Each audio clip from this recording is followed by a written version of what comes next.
pop out the chat.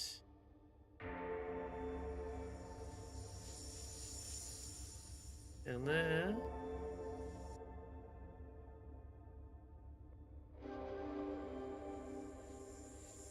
Share the social links.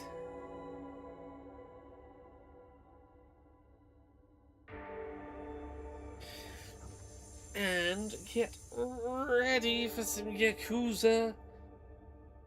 Kiwami. Oh, I should not be this sleepy on a Monday. Goodness gracious. It's too early in the week for me to be this sleepy. Let's jump in. We're not going to jump directly to plot, so I'm not that worried about jumping in straight at the start of the stream. Hello, Tara. How you doing? Starting the stream with me finishing the slot car racing, so I think we can just jump in with that. I have enough money for the fancy motor? Was it the Godspeed Ultra motor?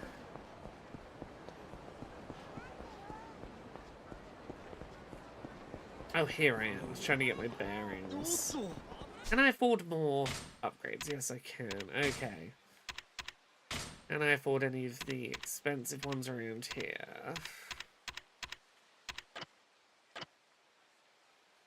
4,000. No, but I could probably buy some in here. Hey, Roof Spider. How you doing? Oh, yeah. Okay, so I can break into the next ring.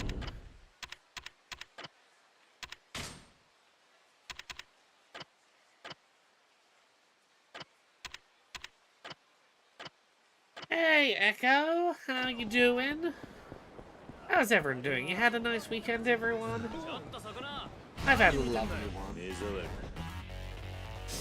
I played through the classic LucasArts point-and-click adventure game, Indiana Jones and the Fate of Atlantis, and watched Return to Silent Hill twice. Went out of my way to go, you know, a town or two over to find a cinema that was screening it to go see the new Silent Hill film. Which, surprise, surprise, one of the actors from Bridge Command played a prominent extra in Return to Silent Hill, which is very strange. Watching a Silent Hill film and just suddenly being like, oh, why is Captain Athena Hamilton appearing in my Silent Hill? Street punks, don't take advantage of the fact I'm worn out.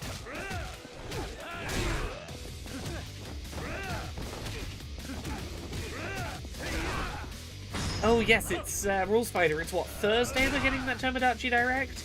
I should be around to react to it live.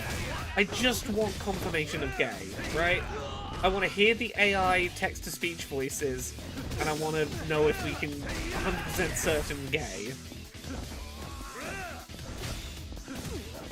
Oh, that new Silent Hill is going to be, it's going to be divisive, I'll say that. I can see... Look, I entirely understand why people are either really enjoying it or cannot stand it, and I find it fascinating. Say nobody, thank you very much for the 59 months of sub, the nearly 5 years of Twitch sub. Thank you so much. Look, I'll say here, and I'll get more into depth on it in Queer and Pleasant Strangers this week, and probably Podquisition. I really quite like the new Silent Hill film. I think it takes some creative liberties with its adaptation of the source material, and I understand some people are going to go, it's not one-to-one the source material, therefore I hate it. I think it does a lot of smart choices with the 2-hour-ish runtime it's got, particularly in terms of some of the things that are condensed together, I think make for a really interesting, if different, take on that story. So the Return to Silent Hill, the new Silent Hill film, which, it's, I forget the director's name. It's the director who did the very first Silent Hill film, that again, very divisive. It is very much... If you enjoyed the first Silent Hill film, you will enjoy this. Hey, Natalie. Hey, Tara. Tara says, just want to say once again, I really appreciate the fact you're leaning into the messiness of Hop. When the season first started, my concern was that you would play Hop as morally correct and always did the right thing. Right away, you proved my concerns wrong. I'm loving the very hierarchical polycule. I like to start my characters a little one note. I'm a big fan of working out what your character's flaws are as you play them. I think letting the dice rolls dictate what you do well at, what you do badly at, and when you do well and badly at them is a great way to define what does a character get overconfident or underconfident in, and where do their traits flesh out from there.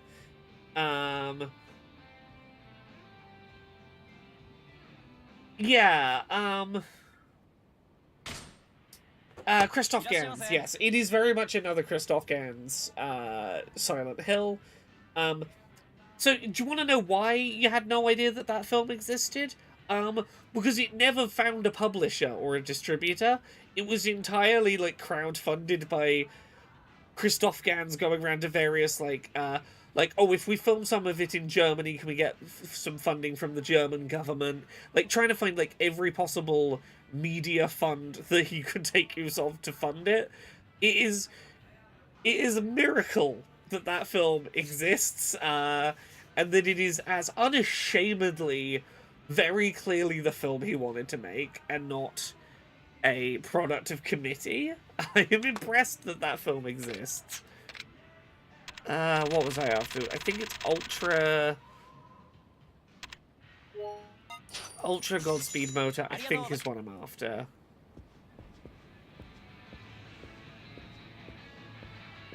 But yes, realizing that one of the prominent Bridge Command actors was in the film was a real moment of delight.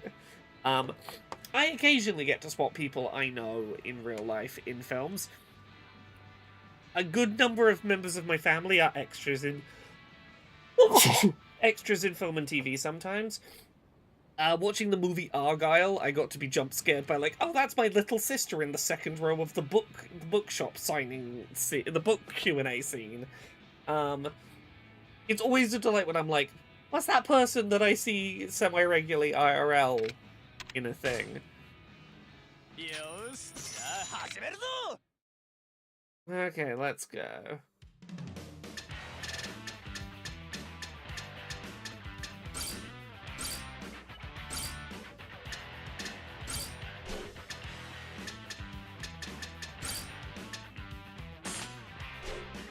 What's my point value? 45 is my upper limit, okay.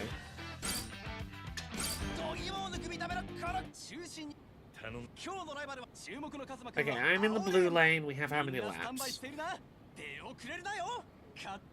And have I earned enough off stream? Is this motor going to be enough to get us there?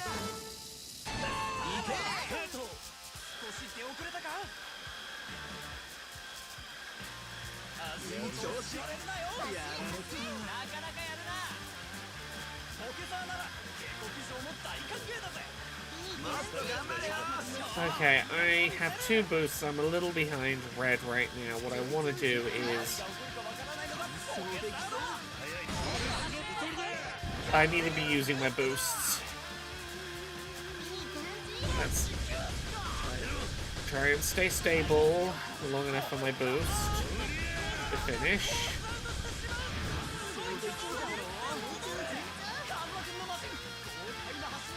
Oh, okay.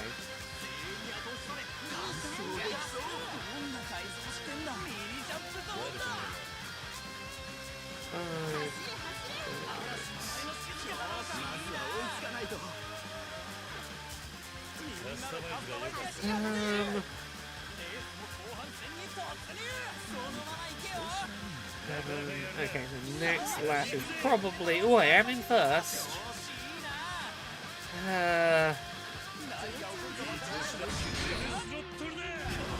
If there's ever going to be a safe place for me to use the boost, it's there.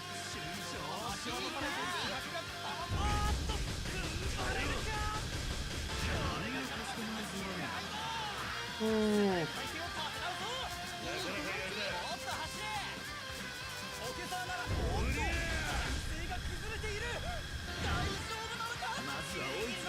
Oh, my stability gauge is real rough.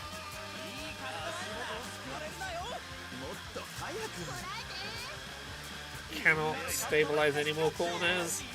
There's a problem. Ooh.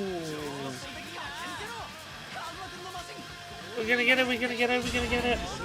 Oh, there we go, there we go. I think that's the last course.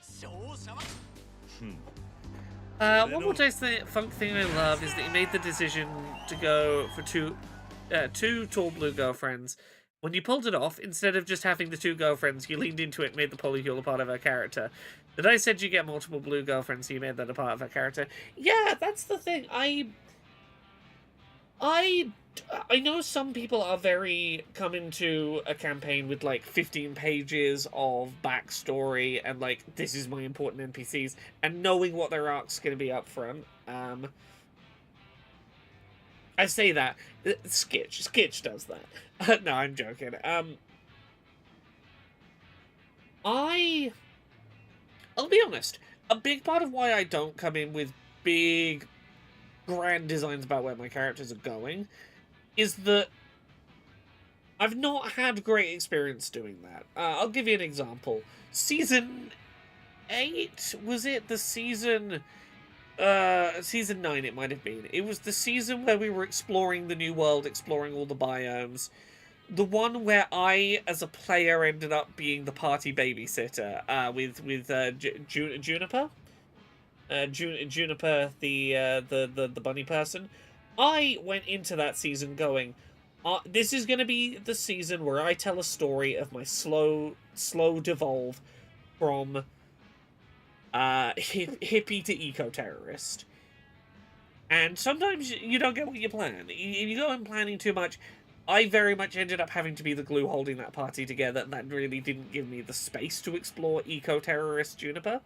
And, you know, when stuff like that happens, my response is, don't go in with the plan, because if it just isn't...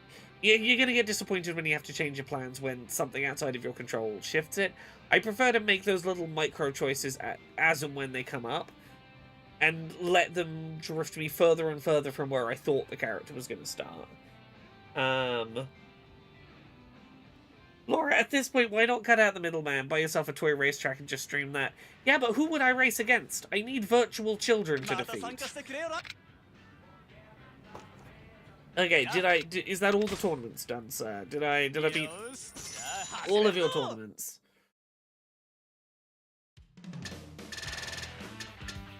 Yeah, there we go. We're all done. Yeah, Christoph Gans knows how to make a film with direction. And what, you know, Silent Hill, mild spoilers for Silent Hill 2, I guess. What Christoph Gans manages to do pretty effectively, in my opinion, with Return to Silent Hill, is he sure does make a film that can be boiled down to, hey, maybe, cis straight white men, be less afraid of your girlfriend having trauma, and less fight the urge to run away if they're ill. Maybe stick around and learn to love your slightly terrifying skeletal hospitalized wife.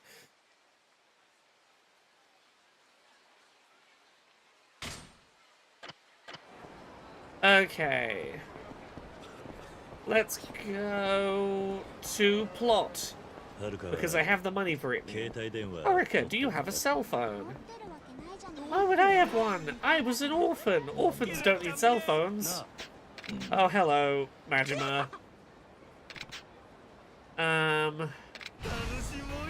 Hey, Majima, it's been a bit.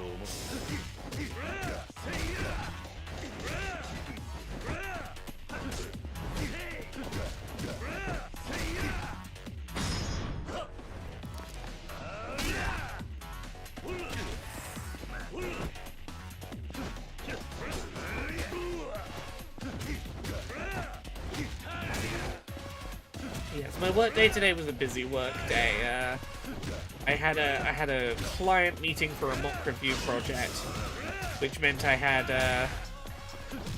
a business meeting with members of a development team for a game, where they were like, yes, you wrote multiple thousand words of your thoughts about our in-development game, but could you also, like, get on a call and answer our questions about your thoughts about our game?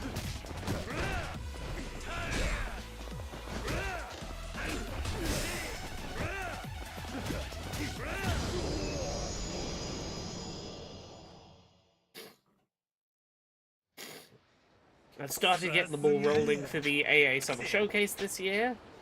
There'll be a video going up about that Friday, as I start trying to get people submitting their games for the year.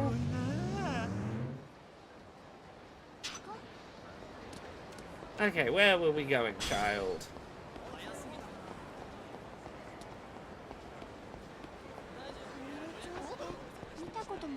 Amarantia has so many stores I've never seen before.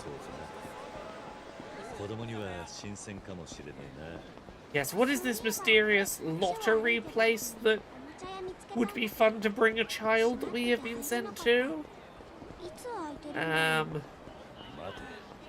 Hello, I have the 150,000 yen or whatever it is. Sure, I'll buy 100,000 yen of gambling tags.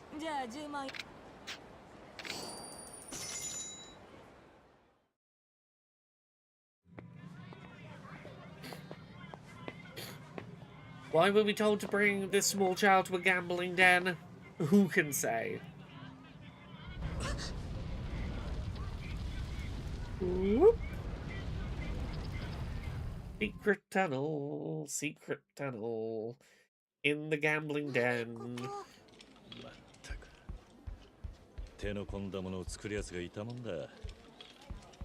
Hey kid, where are we going?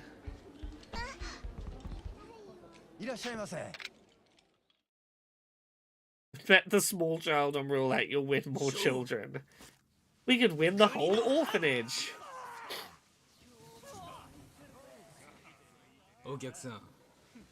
Sir, you have a child? We're on a field trip. Not a problem? We don't do kids discounts.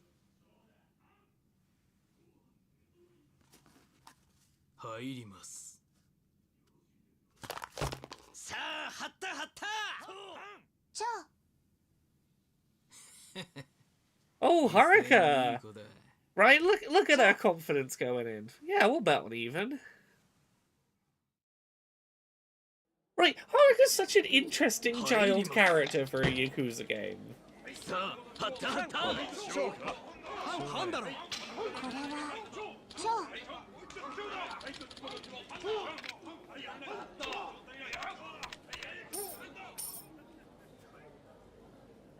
I'll bet 200 on Haruka's instinct. Yeah.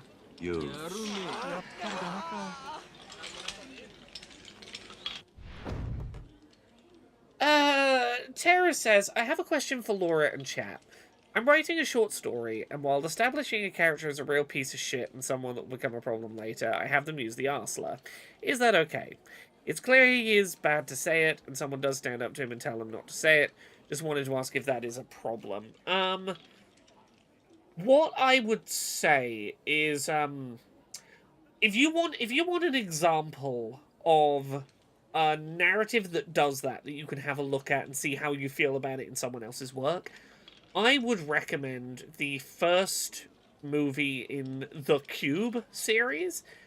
That is a film that I think holds up pretty well, given it was early 2000s release. I think it was the same year as the first movie Saw. That is a movie that does have a character who is a real piece of shit, referred to as an autistic man using the arsler. And it is maybe, I can't speak for everyone, and if I was giving, I would have to read it in context, like the context of your work to give like formal consulting critique on this. My instinct would be to say, I don't ever love the use of the R slur in a piece of media. I often think you can convey that the person's a piece of shit without having them drop a slur for shock value. But if there is an example of a piece of media I think does pull off dropping the R slur, and again, part of this is because of its age, I give it a little leeway, but also Cube as a movie does do a very good job of, in close proximity to that drop of the R slur, also having a character stand up to them and go, "That's a fucking terrible thing to do." I believe the character calls him a Nazi to his face. Oh, you dropped the R slur at this autistic person? Well, I'm gonna call you a fucking Nazi. Has that character revealed to be the most piece of shit he could be, which is a power-abusing cop Nazi, and has very dire consequences for him. Like, I'm not going to encourage someone to use the R slur to convey that their character's a piece of shit, but I think Cube does demonstrate, if you feel you want to go that route to establish your character being a piece of shit, it is possible to deliver on a narrative that will do what you're hoping for, which is make it clear that that is not glorified and that that is definitely the actions of a piece of shit. You just got to really be aware that, like, if someone doesn't agree that he's a piece of shit, yeah, that's where you get your problems.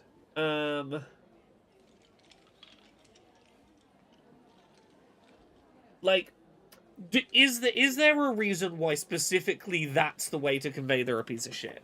Like, I'm not saying no. I'm saying I think it can be done.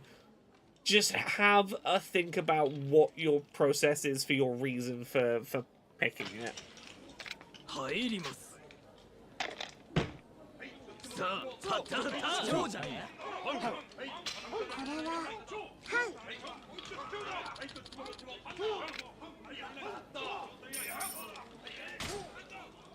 So just Haruka's hunch again.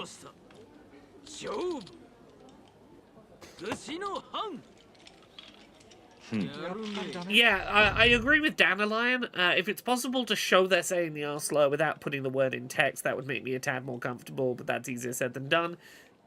I mean, you could just have a character's internal monologue be like, at which point, or like even the narrator voice be like, Jimmy then blurted out a term beginning with R that I really don't want to repeat here. Like, there's ways you can go, the R slur got dropped without having to reinforce its usage.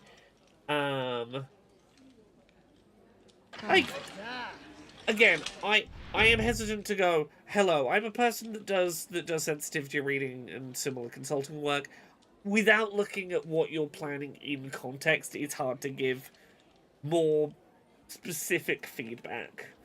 I'm always very hesitant to give hard and fast rules for this kind of thing, because so much of it is context dependent.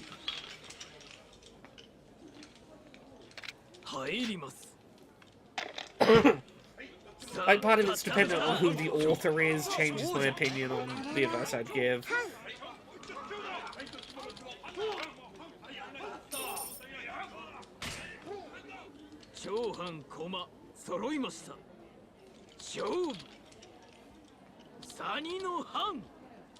Did we go on? Have we won every round of this with Haruka so far?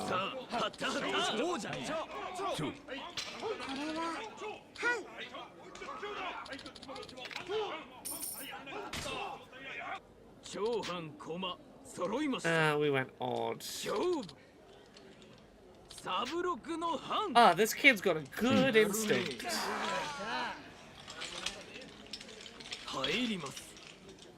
Has she gotten it wrong once yet?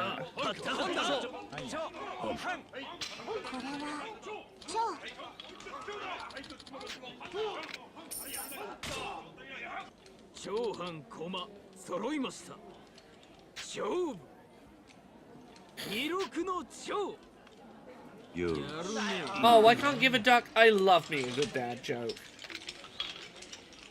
Many years ago now, a good 6-7 years ago, 8 years ago, many years ago, I was on a podcast where we used to have a dad jokes segment. Dad jokes jingle, dad jokes jingle. They're jokes, the jokes that Joe don't like.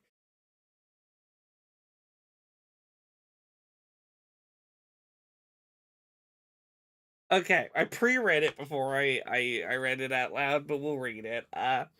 There was a man admitted to hospital in Newcastle, and apparently he'd been swallowing a lot of Scrabble tiles.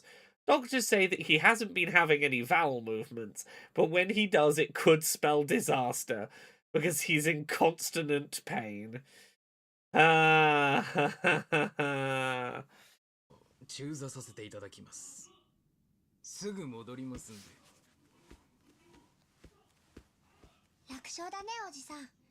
なんか私才能あるかも。そうだな。You're very good at it, kid. 何かおごってよ。Sure, you can have like an ice cream later for helping me win at gambling. いや、お待たせしました。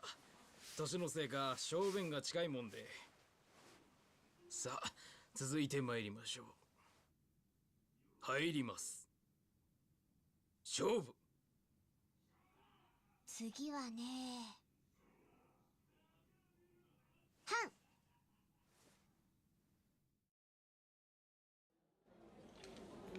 入ります。Come on, clear him out, Haruka. そうじゃね。これは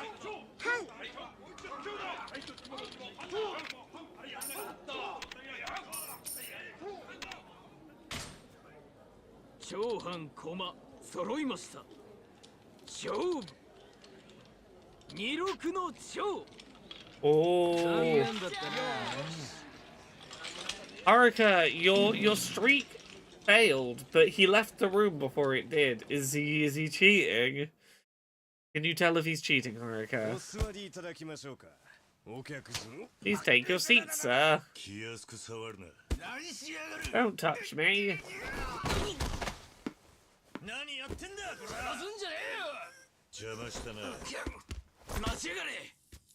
Oh. おじさん。おい、あれ。なんだおりゃ。随分変わったサイ That's コ an ロ。interesting die indeed. どうなってんだこれ。ふざけがって。おい、出てこい。イカ様だ。つまみだぜ。They're cheating, aren't they? They're cheating.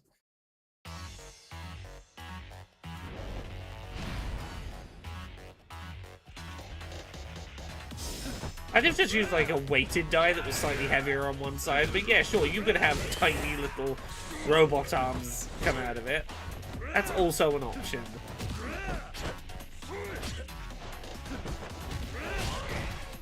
Haruka, get out of the way, avoid getting punched.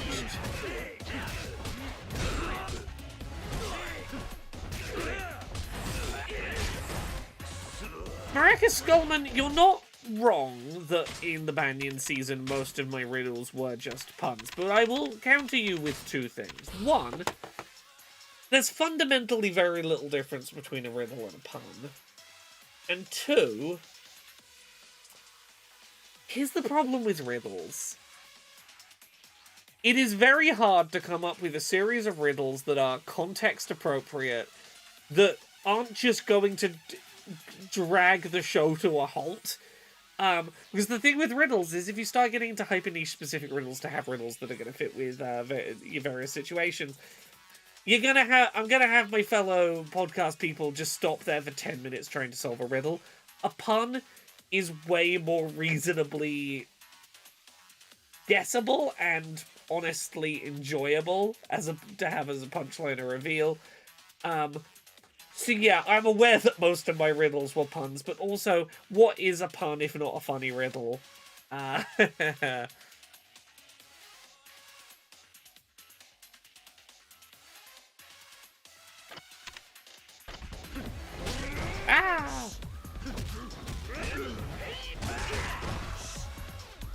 Oh, come on.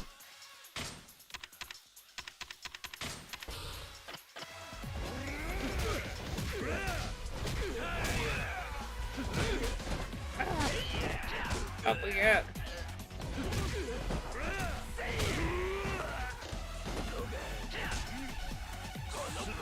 What happens once in a minute, twice in a moment, never in 1,000 years? The letter M?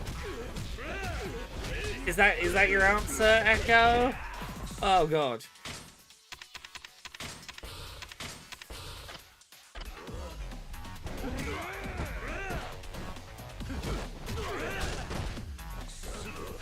Oh, trust me, I'm real good at riddles because the season of Dice Funk that I made my character's whole deal, the riddle religion, I read so many riddles.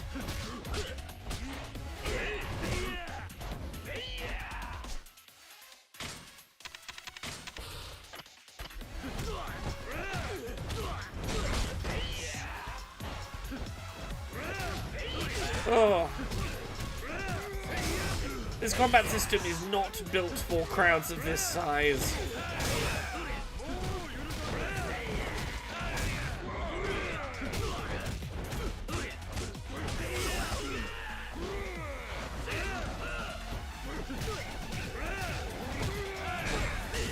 Ah.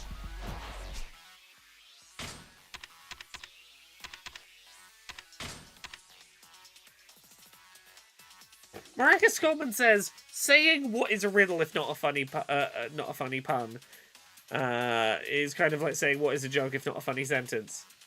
Well, yeah. Look, a riddle and a pun, a pun, are both fundamentally. I ask you a thing that you could, in theory, work the answer to out. The answer is probably going to be an unexpected twist subversion of the sentence. The appeal and ultimate payoff are the unexpected nature of the response that you didn't foresee. It's just whether it's trying to get you to go, oh, yeah, or, is fundamentally the difference. Like, Maracas, I'm gonna make a point at you now that you're not gonna enjoy, but I genuinely believe. Comedy and horror are fundamentally the same genre. Comedy and horror, aesthetics aside, are both ultimately genres interested in exploration of setup of anticipation, holding you in the anticipation as long as possible, and then subverting your expectation of either when or how the expectation is going to be delivered. Now, sure, they're trying to evoke a different response in you, but the toolbox is identical. Some of those riddles were a bit sus. Yeah, because you know what I was doing that season. I was having to come up with riddles that were appropriate for too many situations, often on the fly. Austin would ask me, oh, do you have a riddle ready? I'd be like, yeah, I do. And I would have to grab a riddle somewhere that vaguely fit the scenario. Because I loved the idea of, the way that I was taught to use the Bible growing up was like, if I've got a question and I want like a direct answer from God, hold the question in your heart, open the Bible to a random page, stick your finger on a random passage, and just read and trust that that's what God wants to answer your question with. I wanted to do that, but with riddles. And that meant really scraping the bottom of the barrel on what was considered riddles or puns in order to have that be a season-long sustainable gimmick.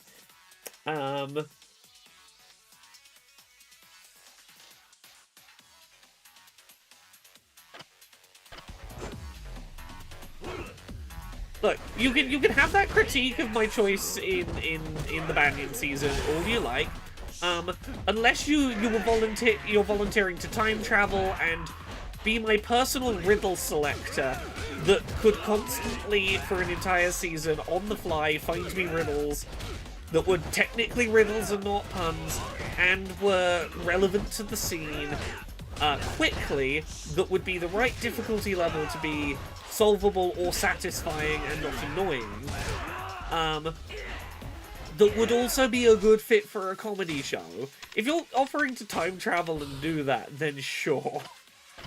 But, like, I made some choices in order to, on a comedy show, make I am the Lord of Riddles continue to be a funny gimmick and not just a thing that kept derailing the show. The problem with real riddles, they're kind of poison for a comedy show. Tara says, I'd say it's a riddle as long as you make them guess the answer, even if it's a pun. Yeah. Well, like, okay, I'm gonna tell you a riddle right now, and I would love to hear any of you justify why it's what makes it not a joke, because fundamentally every beat of the answer to this riddle is a pun. You're in a room with no windows, no doors. The walls are, too thick for you to break through. This entirely featureless room, and you just have a wooden table in the middle of the room. How do you get out of the room? And the answer is, and I'm trying to remember this off the top of my head, so apologies if I fumble it at all. You rub your hand on the table until it is sore. Now you use the saw to cut the table in half. You put the two halves of the table back together. Two halves make a hole. You climb through the hole and leave the room. Right? All of the points there are fundamentally puns. They are double entendres on a word meaning, used to abstract a stupid solution to an invented problem. Like, that is a thing that you will find on websites of riddles that I think is fundamentally a series of puns you have to... It's the answer is, how do you misuse a bunch of puns?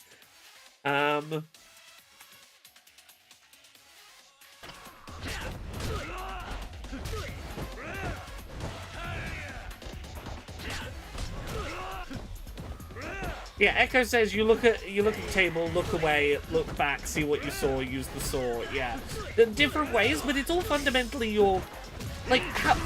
There is no world in which that is not. That is definitely a riddle, but it's a riddle solved entirely through puns.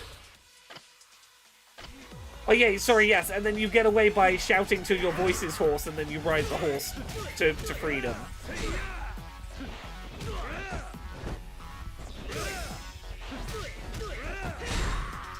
Hey, Maracas Skullman? I'm going to have a conversation with you right now that I have had with people about Dice Funk before, and I don't know that you're necessarily doing this, but you're reminding me of a thing that people have done before, and I'm just going to use this as an opportunity to have this conversation. Hello, I am Laura the Human.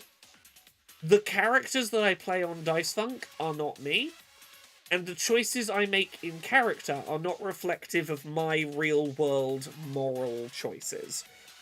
If you think that you, the moral human being, or me, Laura, the human being, should have been more harsh to a mermaid monarch and shouldn't have given her... You're saying that I shouldn't have done those things. My character did, because I played a character who is in some ways flawed, and one of those flaws is hasn't quite worked out their position with the monarchy and their relationship to authority figures as someone that was questioning their place in the church and had a little bit of church deference going on.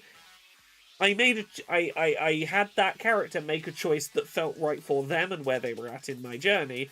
That is not me making those choices. I didn't go too harsh on a mermaid lady. I felt that my character in a comedy show wouldn't go particularly harsh on that mermaid monarch.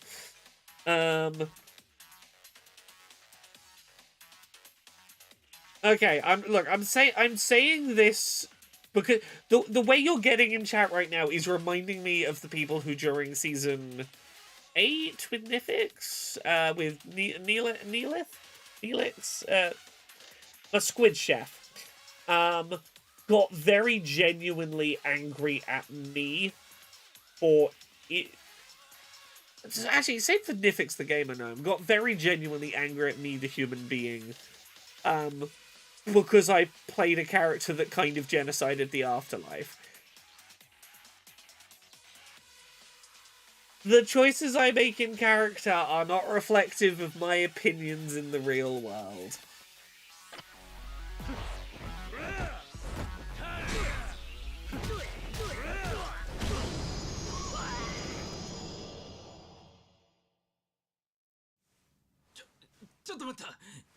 Wait a second, forgive me! You of all people should know what happens to dealers who cheat. お客人大変失礼いたしました。 Please forgive us for this incident. I'm the one in charge here. この壺振りは This dealer was a drifter. 当方知らぬこととはいえお詫びの言葉もございません。 Hold on, the Chill Snowy Mountain season ends with Afterlife Genocide? To fuck? No. Sorry, 2 different seasons with 2 very similarly named characters. Not the Snowy Mountain season. I'm talking about the one where I play a gamer gnome. The gamer gnome season ends in maybe genocide. Genocide's maybe not the right word for it. I do maybe destroy the Yggdrasil and the planar system and the afterlife system a little bit. I maybe destroy the system of like layers of reality that exists in the D&D setting, and also kind of fuck up resurrection magic, because I am a gamer who's having a bit of a heated gamer moment because I feel inadequate in my group of assassins, and go a little. I say nobody says I never listened to Dice Funk, but kind of genocided the afterlife. Must be missing some crazy stuff. I'll give you a summary. I'd like the most basic summary I can. This is season 5. They're all little self-contained stories. I was playing a little gamer gnome, and the whole thing is we were all characters who died and were brought back to be like a team of afterlife assassins. We were given a second chance at life, but we had to go do some assassinations, and like there was like a serial killer and a hitman on the team. There's also a gamer gnome, and she was very good at like strategy and planning, and like she was a very RTS gamer, and that gave her that's why she was on the assassin team. She got made fun of a lot for being a fucking gamer, because like, yeah, admittedly it's a team of murderers with one gamer. They were gonna kind of take the piss out of her. She really didn't like the afterlife system. She was real fucking bored in the gnome afterlife, and by the end of the season, I maybe my gamer gnome became the villain. Learned how to do speedrun glitches in real life. Speedrun tore down the tree of reality because fuck it, the afterlife system is really bullshit. Why should the fact that I'm a gnome mean that I have to go to like this mediocre place for forever? This system sucks. I'm tearing the system down.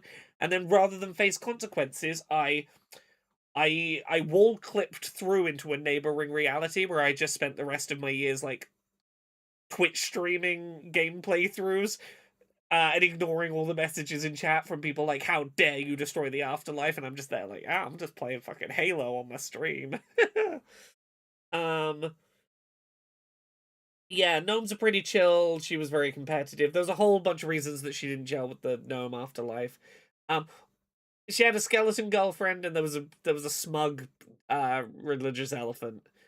You know what? For anyone who's never listened to Dice Going, let me pitch you some of my characters I've played over the years. They're fun. I played Veltari, who is a tiefling, so like a demon lady, badass demon lady, who ends up trapped in a town that you can enter but you can't leave, and everyone's convinced there's something like very valuable in there that you're going into to like.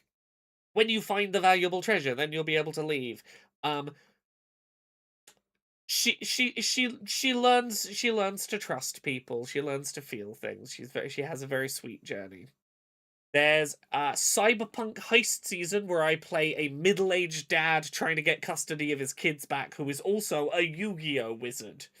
Frank Westerly is maybe my favorite Dice Funk character ever. I love playing this stupid Yu-Gi-Oh wizard.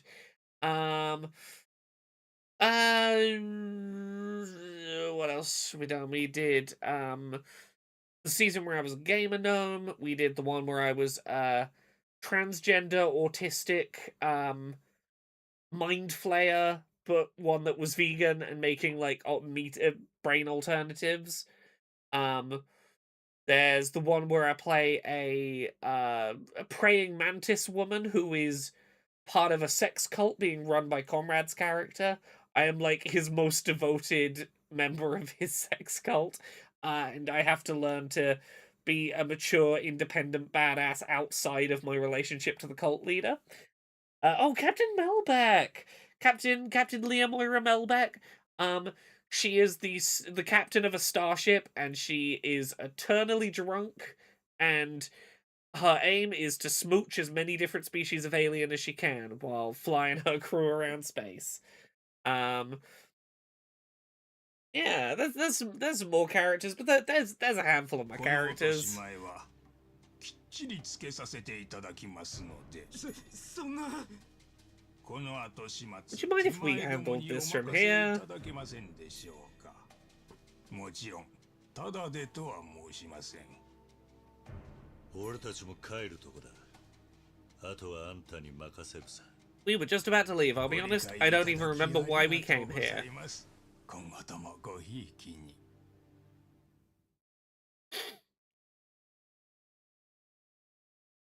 Captain Melbeck is Fem Captain Kirk. Got it.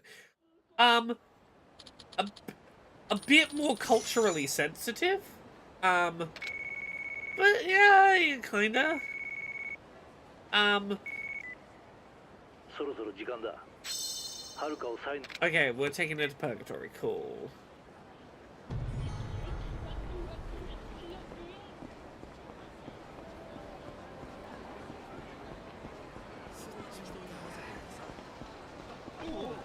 The last year or so of doing Bridge Command has really gotten me in the right brain space for eventually DMing future Space Season.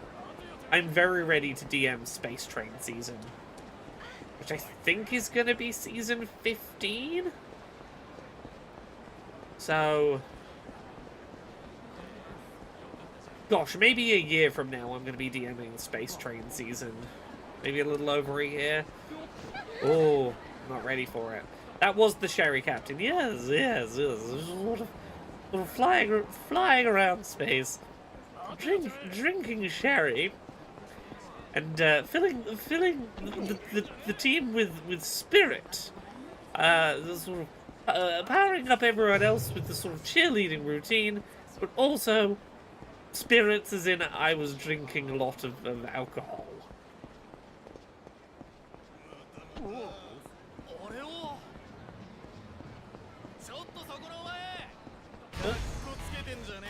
Get out of here, goons. Oh, I'm looking forward to next season of Dice Funk. I'm playing a character with a voice again. I'm doing a character with a proper voice again next season. It's gonna be oh yes. It's I'm going to be sort of this sort of a character. Very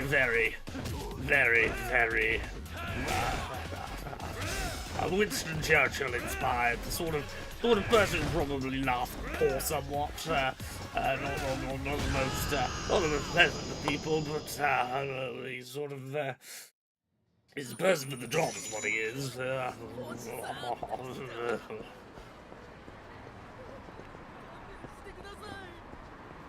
It's been a while since I've done a proper character with a voice, and he has all the player character sheets for Pumpkin Season? Yeah, he does. I was definitely the slowest to get my character sheet in this season. I feel bad about it. Nope.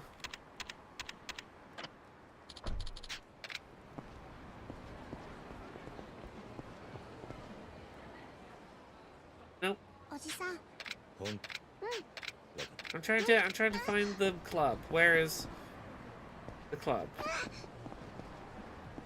Oh no, we're heading in here. Yes. The season has to end eventually, yes. It will. I know, we're having fun with this season. It's definitely longer than most seasons we've done. Usually a season is about 38 episodes. We're up to 50 something at this point. It's probably going to be nearly a double-length season by the time it's done. I had a question about your trans Mind Flayer character. Did she transition after the Ceramorphosis process? Was the lava trans infected goblin? So I don't remember how much about this I talked about in the season, but mind flayers don't generally have a strong sense of gender, and the way that I rationalized having a trans mind flayer character was pre-Ceramorphosis mind flayer tadpole didn't have a huge amount of I hadn't really thought about gender, it's not really a thing for our species. Ceramorphosized with a male goblin or gnome, I forget which small species it was that she ceramorphized with, but she ceramorphosized with this person, not because she particularly wanted that body, but because she wanted to be ethical in ceramorphosis. The same as with all the vegan brain alternatives. She wanted to ethically ceramorphosize, and this was a friend who was willing to be ceramorphosized. This would be consensual. So she takes the body, and then as soon as she's ceramorphosized into the body, goes, well, something about this configuration don't feel right. And this is, I kind of explore this during the season a little bit. It's why it's one of the things that is so heart wrenching about getting time reversed by the time cops into being a tadpole again. Is she had taken so much time and so much care to get this body that was given to her consensually into a place where she was happy with it, that was respectful of where the body had come from. That had been a journey of coming to terms with what she wanted from a ceramorphosis vessel. That's a lot of work to then have ripped away. And it was why when it's so meaningful when the female flumph is like, you can ceramorphosize me. It was like someone who's I understand enough about my body preferences, someone that I would be comfortable ceramorphizing into. Another opportunity for consensual ceramorphosis. This seemed impossible. Yeah, goblin. Yeah, so that's the answer. Is hadn't really thought about gender until was in a gendered body, and then went, fuck. Hence, yeah, when I think about the horrors that character went through, yeah, she got murdered, and that fucking sucked. But in some ways, the biggest horror to me with that was she has been time reversed to a time before she had that body she was comfortable with. Is like, oh, that's some trans horror. Oh. 10年前と今の錦 10 山は years 別 ago, 人だ。 Nishikiyama was a different 何仕掛 man. けてくるか He's わからねえ capable ぞ。 of anything now. はるかを頼む。分かってる。10年ぶりの親友と飲んでくるよ。少し遅くなるかもし Take れない。 care of yourself, I might be a bit late 気をつ tonight. けてねおじさん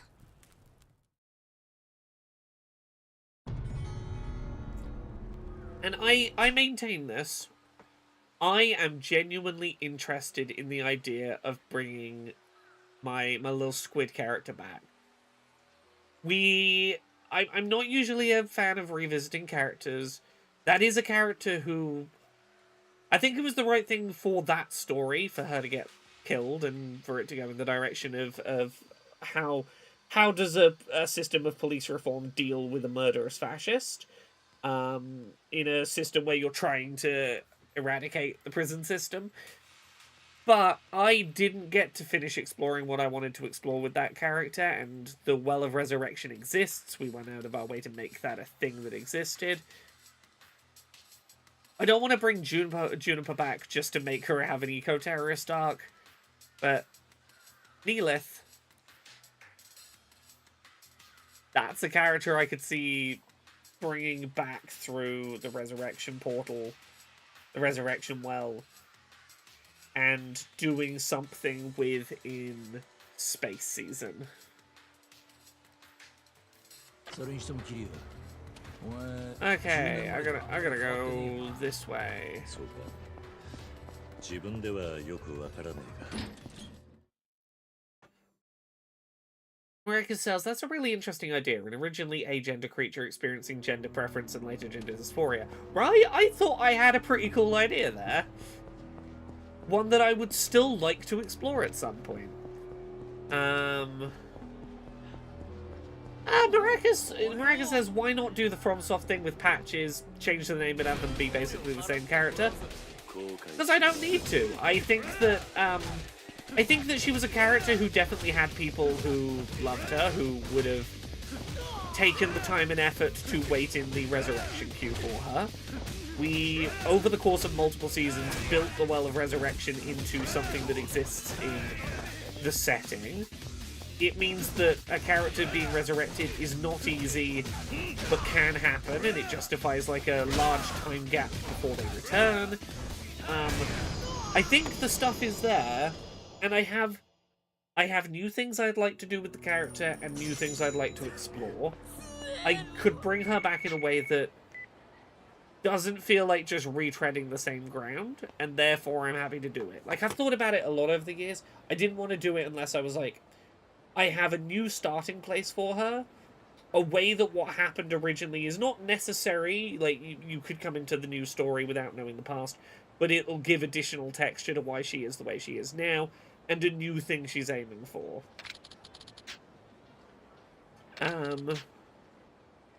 Your monthly loan payment is past due. You owe 240,000 yen. I have no idea what you're talking about. Yeah. Okay, they're gonna send a debt collector. It's gonna be Majima.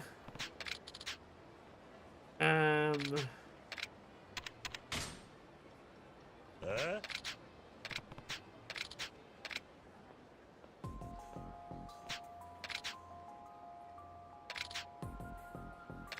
Professional debt collector. Okay, come on. I'm just gonna skim through because we all know what this is about to be.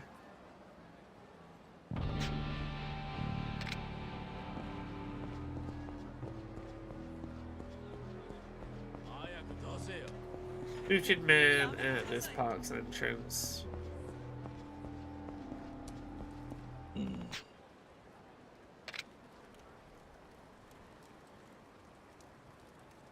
You're not Majima.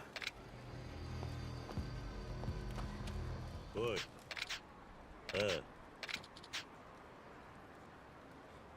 So yeah, I might as well talk about this openly. If I'm gonna bring my little trans autistic squid back, the big difference I would want to play in her character is her big character flaw that I was exploring in season 8 was her self-sacrificial levels of believing in everyone deserves a second chance. I will go out of my way to get them that second chance no matter what it costs me, because I believe that people will respond to my self-sacrifice with a desire to change their own behavior. It's the whole, I'll take responsibility if you fuck up again. Oh, someone trusts me enough not to fuck up again that they're taking the risk on that. That feels important. I'll do something. That got her into some self-sacrificial places that honestly, like, she should not have been paying the cost she was. I would want her to come back as a person who is dealing with, I got murdered for that belief system. Do I still believe it? Am I still as willing to self-sacrifice? How much more willing am I for other people to bear the consequences of their own actions? And where that line was shifted. Because obviously, getting killed for being the way she was would be something that would play around with, does she still believe the things she does? And if so, does she act differently to protect herself in defense of those ideals? I don't have the kind of money you're asking for.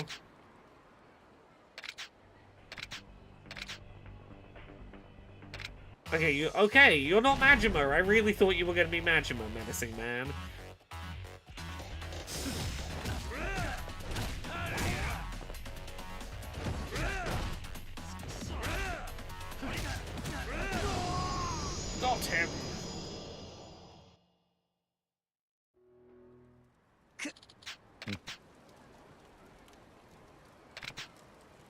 Listen up. Tell your boss you better not waste my time with more of these stupid calls. Thanks for the sword.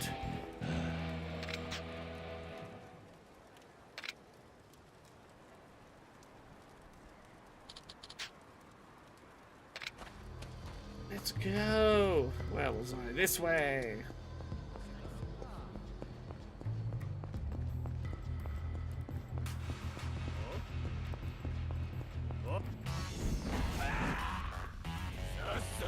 But yeah, I'll you know, to give you a little heads up, next season of Dice Funk, I am gonna be starting next season of Dice Funk as a bit of a piece of shit.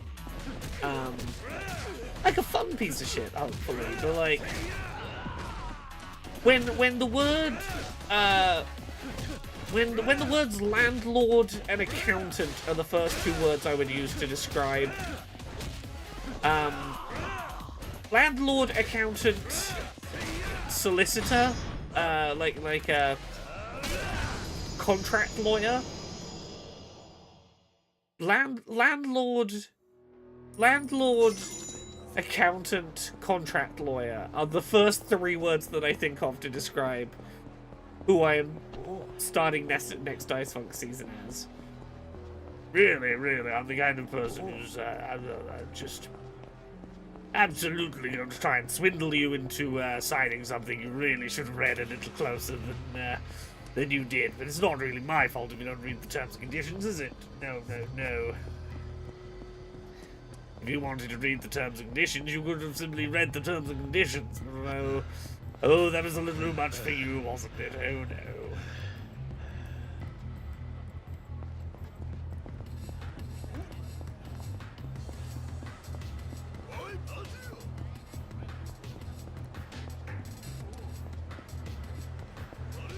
Where am I heading back to? Oh.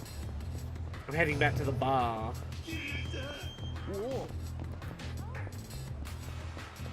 yes, I'm going to be well hydrated for this voice I'm going to be doing in the future season. It's a little tickly on the back of the throat. I have to give myself some sort of breathing room through it. Why are you here? Nishiki's on his way. Oh, yes. Yes, I have to enunciate just enough while still keeping the sort of breakfast whiskey slur to the voice there, while making it an understandable, comprehensible listen.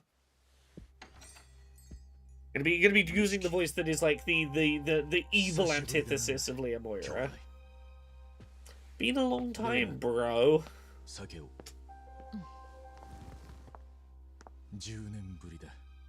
Been 10 years since I've drank with you. Visitation didn't fit into my schedule. I've been pretty busy, you know. I'm sure.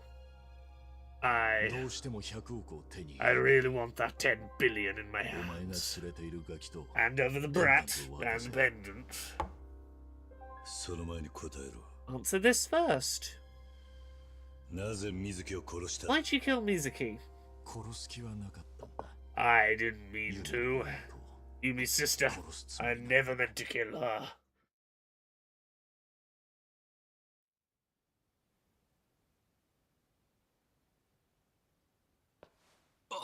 I don't know, that's quite a slice to the neck. What have you fools done? Sorry, we couldn't get her to talk.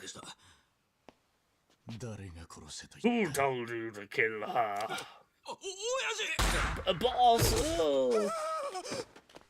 I'm gonna be giving Nishiki the next season Dice Funk voice just so I can practice it. She was Yumi's sister. Who told you to kill her? Who told you?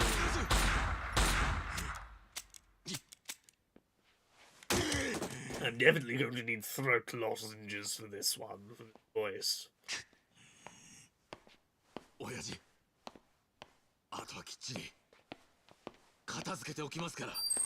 There's a good amount of range for it to emote from the starting point. It helps that it's a voice that I sort of physically put my face in a shape to. 俺はユミの行方を追い For 続け 10 た。 years, I searched for ユミの any 妹が trace of セレナで Yumi. 働いているとし I heard her sister was 俺は working ず at っと彼女を Serena. マークして I た。 kept her under close いつか watch. そこに I ユミ figured が wherever 現れるん you じゃ she なか was, った。 Yumi would follow. はるかのことも That's how you found out about Haruka. 巡り合わせだよ Oh, な。 maybe it was あの fate. 娘はひま The わりだ girl ったん was だ at Sunflower, 俺たちが育った same orphanage we あ grew の up 孤児 in. にな。水木はその後 Mizuki アレ opened スを theirs, and then she そ fell して off the 姿を map, 消した。ひまわりに left her 殺され daughter at Sunflower, そして登場 and 界 then の the 100 Dojo 億何 clan's だか 10 ね billion was stolen. だがな But then, but then, それはそうだ Exactly. ユミの指輪だよ Yumi's ring. こいつが現場で見 They つかった found ん it だ at the scene of the ユ crime. ミはいる Well, then Yumi's got to be. 必ずな She's near. I know it. Oh, I know キ it. リュウこれは Kiryu, 登場界 the の whole 戦争 Dojo clan is at お前一 war. 人でどうなるもんでも It's ない bigger than you can handle by yourself.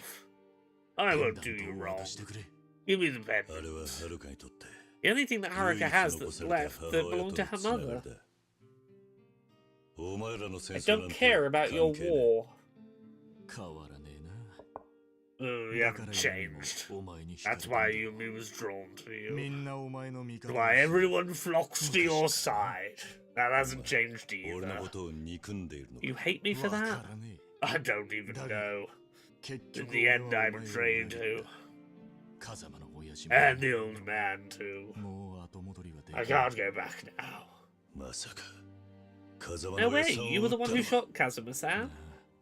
Oh, さすがにやめ yes. とけ Hands were shaking as I pulled the trigger. やめてよ二人とも。なんでだ親さんに世話になった Maracus Scottman says, as a Dice Funk regular, is there a little bit of resentment that despite the high quality, doing the D&D as a serious thing relatively early, you'll never got close to a Critical Role or Dimension 20 popularity? No, I understand why we didn't. If for no other reason, we're on the sillier side. We don't do video with minis. We don't have that kind of production quality. You know, there are things that are always going to set that aside. But also, there's no resentment there. To me, Dice Funk is an opportunity to do what very few people get to do, which is play in a weekly D&D game with a DM who you think is a fantastic DM in a very, very well made original setting world that has had a long time to mature and tell different kinds of stories, that is not in the base set Faerun, like, that is telling stories that feel really genre distinct, but still have a consistency of thread. I know so many people desperate for a weekly D&D game with a great DM, and like a unique custom setting that properly lands. The fact that other people listen to it and enjoy it, and sometimes fan art happens, is like a beautiful cherry on top of I found a place to play weekly D&D. Zero resentment there. 王はねえのかまだくたばっちゃねえだろうそれ Kazuma's not dead. 今は He's got シンジ Shinji も一緒だし with him. およさ着きましたお前信じ You put a plant on Shinji. 10年前のあの日から俺は誰も After what 信 happened じて 10 years ago, I can't trust anyone. 俺は俺のやり方で登場界のトップに立つ I'm going to rise to the ど top う of the しても Tojo 水 clan 木 in の my own 娘を way. 起こさねえ You な won't hand over お Mizuki's 前でも容 daughter. 赦はしない Not even you're going to get a pass. だが Do は you るかを want? 渡さね Do what you want, but I'm え not お前 giving you の道具なん Haruka. かさせやし But you use her like some tool? Not happening. 今更だがお前 No, just you know. And you know we could work together. Like I did in the old days. Oh, yeah. もう今日限り兄弟 From じゃ here on, you're no brother of mine. なんでこんな You're こと no, になっちゃ no, ったの you're no brother of mine.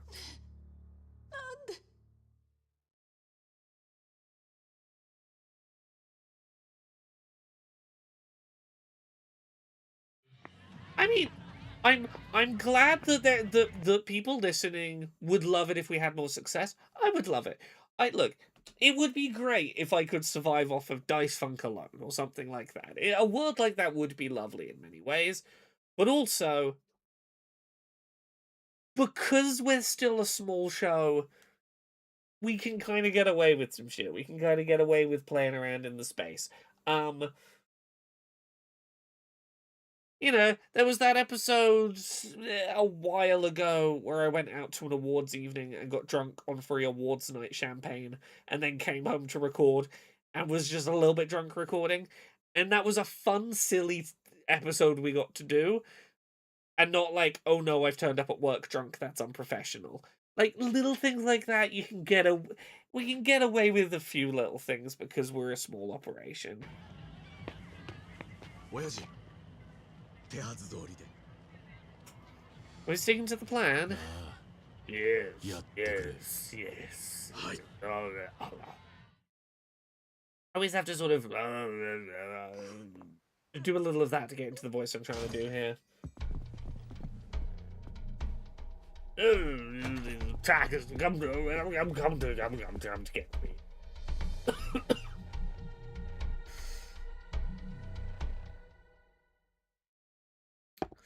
I mean, I can commit to Dice Funk pretty reliably because it starts recording at midnight. I'm probably not going to be busy with other shit at midnight. I have to be very okay with recording like midnight to 3 AM, being very sleepy and having to squeeze the last of my focus out, but you know. Oh, I have over the years had to get very used to how to handle just having armies of dedicated people who hate you on the internet.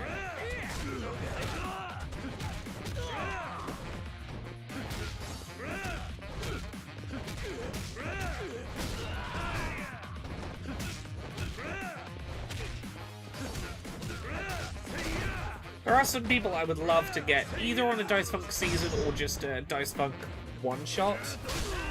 One I think about a lot is Tanya DePass. I would love to get Tanya DePass on a one-shot at some point.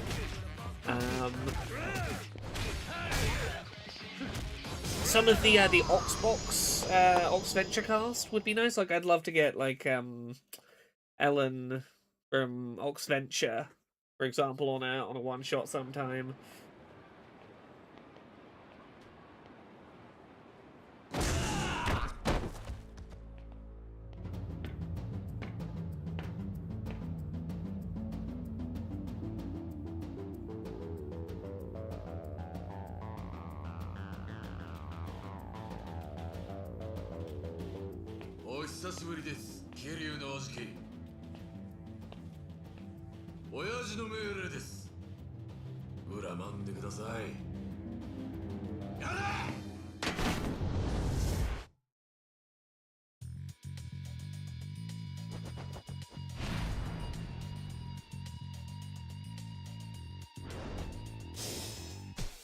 Right, I apologize. I'm gonna have to briefly vanish and come right back. What I'm gonna leave you with for like 2 minutes while I'm gone, I apologize for this, is I'm gonna give you a couple of minutes of Laura Plays Train Sim on a train to keep you entertained for just about 2 minutes while I go deal with something. I apologize for the delay. Let's put the no commentary one on. I'll be right back.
Hello, everyone. Thank you for your patience.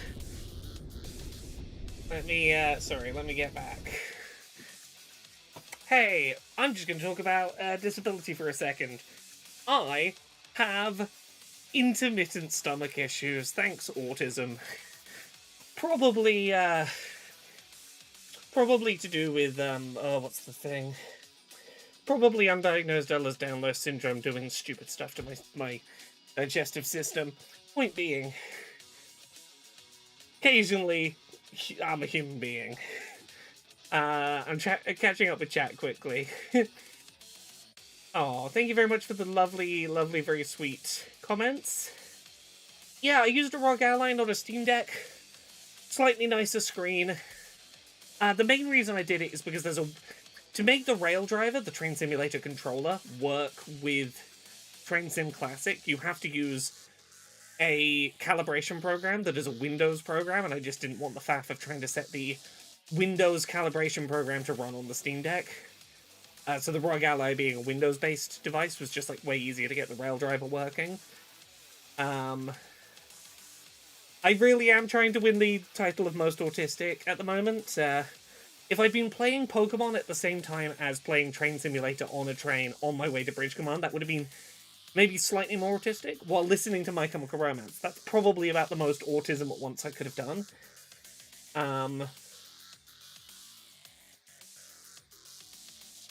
The train controller fascinates me, says Raw Spider. I really love the Rail Driver, it's such a fun controller. Raw Spider says, I would love a video just about the controller bits and bobs functionality. Yeah, I could do one of those for sure. If I end up doing another of these videos, I might just do a video that's me just info dumping about the Rail Driver for a bit. Oh, fuck. Yes, I was fighting my way out of here, wasn't I?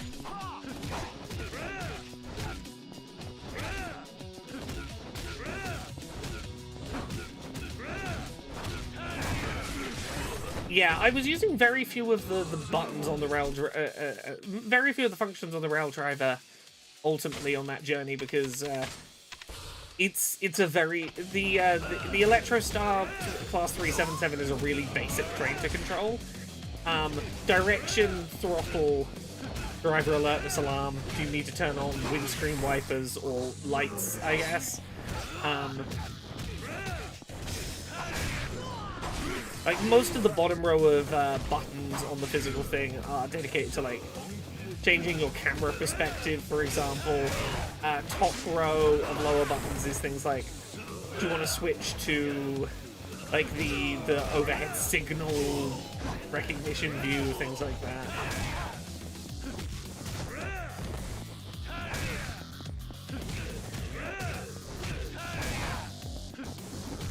I know what video I'm going to be working on this week, though. I am working on my very lengthy video about the My Chemical Romance album Danger Days, The True Lives of the Fabulous Killjoys, and why I think it is that band's best, most effective concept album. I go track by track talking about, like, what I think that concept album is communicating and why I love its narrative as much as I do.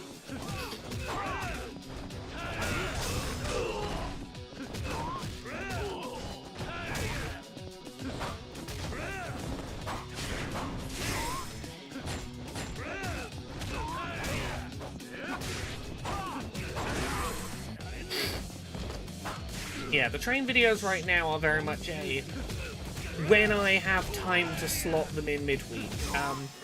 I'm gonna have more time to do one-off videos like the train sim videos, the NCR info dumps than I've done for a while. The last 6 months, I have had one big freelance project going on that has taken up a lot of my in-between other projects time.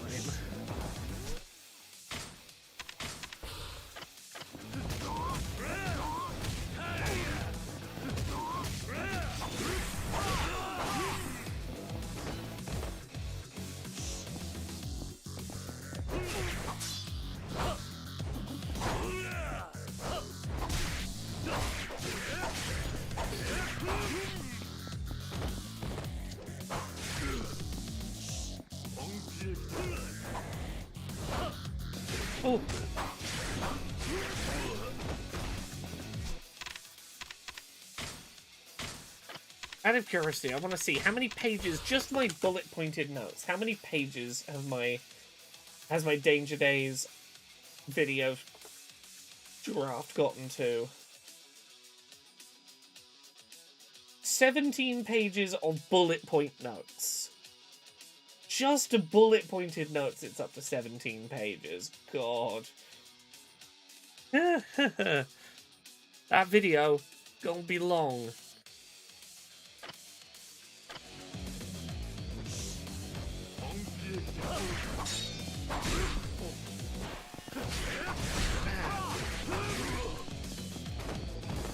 Are we fighting this person because we want to be the only one with a white suit? Yeah, that's probably it. No, I think Nishiki sent him to beat us up because we wouldn't hand over the Haruka and the pendant. Nishiki's like, okay, well, you're my enemy then.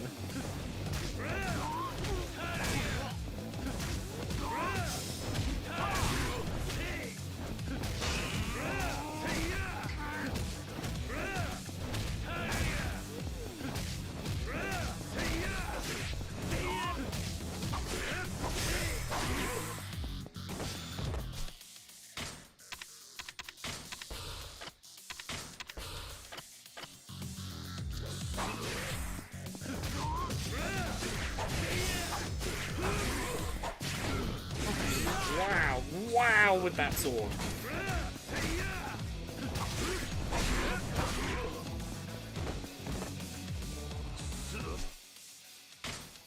God, am I gonna run out of healing items?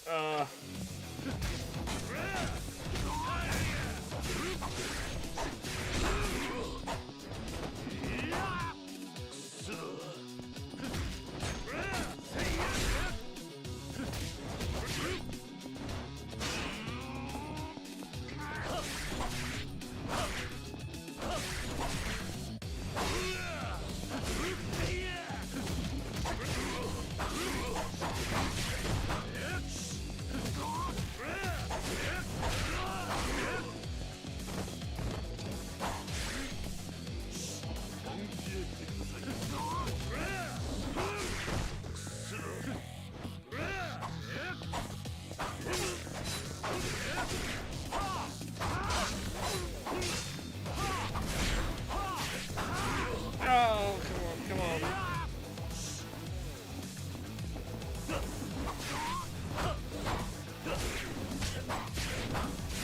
Oh! Wow. Let's try that fight again then, I suppose. Don't bother with the big sword for the big guy.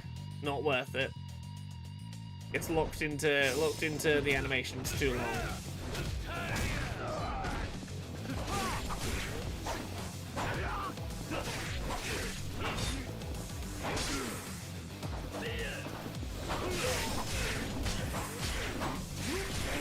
No, stop stabbing me so I can stab all your cohorts.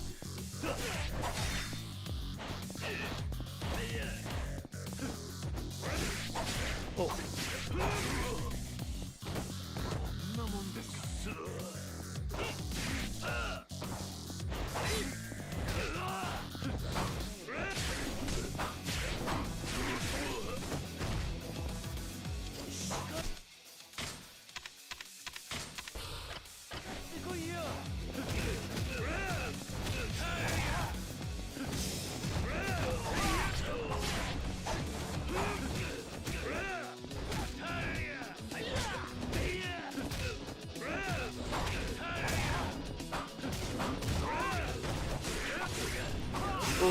For people who are curious, we got the Tomodachi Life Nintendo Direct happening on Thursday. I'm hearing rumors that the following Thursday we're getting a full Nintendo Direct, so that'd be early February.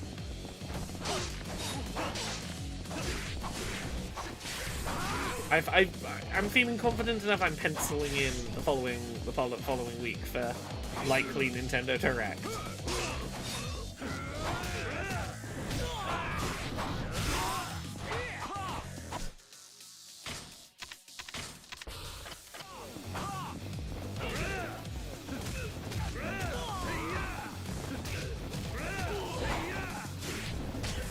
Yeah, 2 Thursdays in a row is right now what I'm hearing, and state of play for the week of the 12th? Somewhere in that week? I would guess probably the Wednesday night.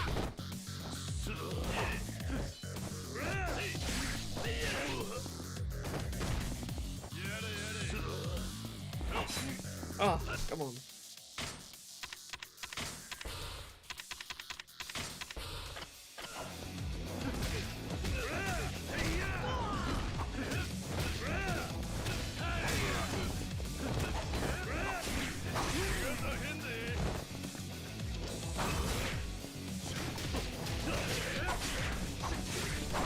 Come on, come on, stop it.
The healing reserves are not good.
Hey, Daniel Aldridge, the Kiwami stuff's going alright, other than my getting my ass handed to me by this boss.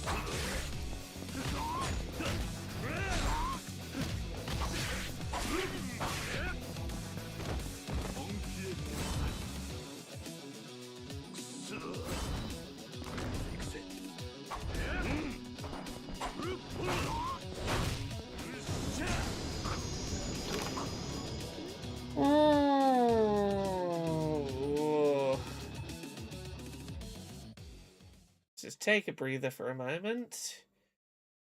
Or jump back in. I don't make bad mistakes out of frustration at trying to progress. Ah.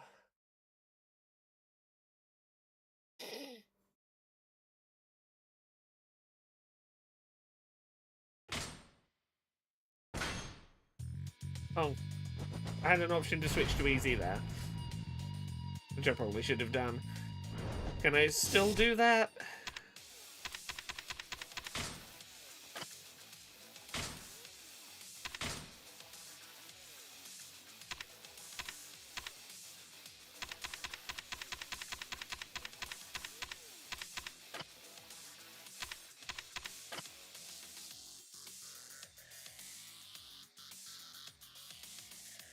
I can see that the difficulty is normal. Did I miss my chance to go to easy mode there? I think I did. Maybe it is time for some music. Do we use music to give me the fighting spirit?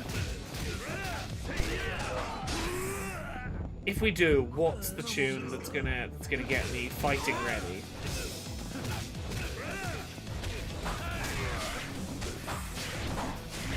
Ooh.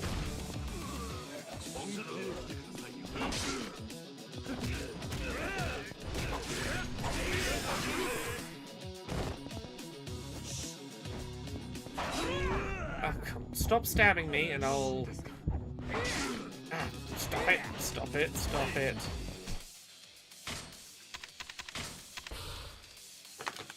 Ooh.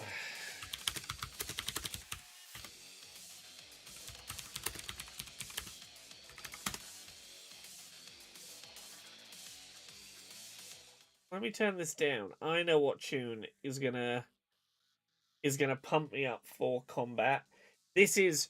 I'm thinking about MCR still, because I'm probably going to be making that Danger Days video starting tomorrow, or probably starting tomorrow. This is off of MCR's not an album, series of scrapped songs from one of their recording sessions, Conventional Weapons. This is the track Boy Division. Give me a second to swap YouTube to this one and get ads off. For my enemies too. Would you light the candles? Would you drink the wine? And would you television? What's the emotion of the tragedies? I send your arteries around my casket. Yeah, it better be black, it better be tight, it better be just my size. I'm stuck in these metro bars and airport halls and all these schoolgirls. I'm not asking, you're not telling, he's not dead.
That's the one I needed to get me pumping. I don't know what tune we go to from here, but that's... Oh, that one always gets me up and pumping. Oh. Oh, what's that Watsky tune? Bet Against Me by Watsky. Oh.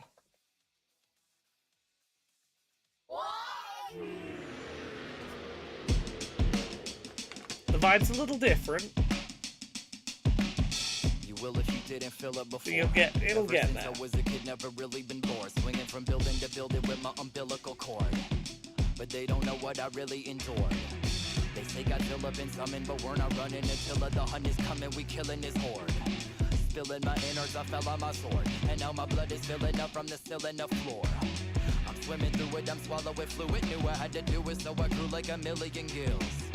Cause evolution is kill or be killed. Your missus isn't equipped to be havoc. Kids ever listen to what I'm spitting? It's like sniffing fertility pills. This illegitimate village idiot bridging original shit with digital. Catching a carrier pigeon, sticking a chip in his wing and hitching a ride. But there's a glitch in the system inside. Got this ambition, I'm keeping the precious fish in my kitchen. I catch him quick when I get him to bite. Right? This kind of killer could fill a pelican meal in my delicatessen. Will keep my recipe tight. Right? You kinda got me, go ahead, try to follow me. But if you're solid, we build a colony, bruh. Calling me, maybe they poppin' Molly. These babies are sniffling like they're chugging some quality fuck. I'm playing with the house's money now because I thought we were on our way out during the Cuban Missile Crisis. I was in my late teens. I fell asleep waiting for the missile to fall dead center on my apartment, crash through the ceiling, and that was going to be the end of everything. And I was amazed when I woke up the next morning and I was still alive. If you wanna lose your home, and every penny you own, Bet Against Me. you wanna eat your words, want your feelings hurt, you want your ego bruised, if you like to lose, if you love regret, you wanna die in debt, Bet Against Me. if you wanna shed tears, you wanna lose 10 years, Bet Against Me. got too much wealth, if you fucking hate yourself, Bet Against Me. if you wanna lose your home, and every penny you own, you wanna eat your words, you want your feelings hurt, want your ego bruised, if you like to lose, if you love regret, you wanna die in debt, if you wanna shed tears, you wanna lose 10 years, you got too much wealth, if you fucking hate yourself. Oh, I can maybe do this. I can maybe do this still. Come on. We're gonna get up.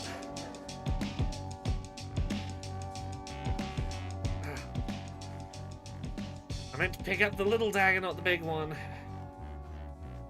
We're gonna have to do it with the big dagger. Ooh.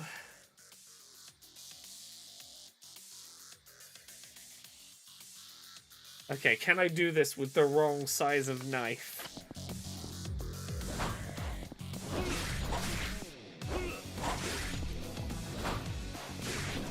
Ah, come on. I was so close. I was so right there. What that tells me is we need different motivational tunes. Oh, and you're not offering me easy mode again. I missed my chance for easy mode, did I? Okay.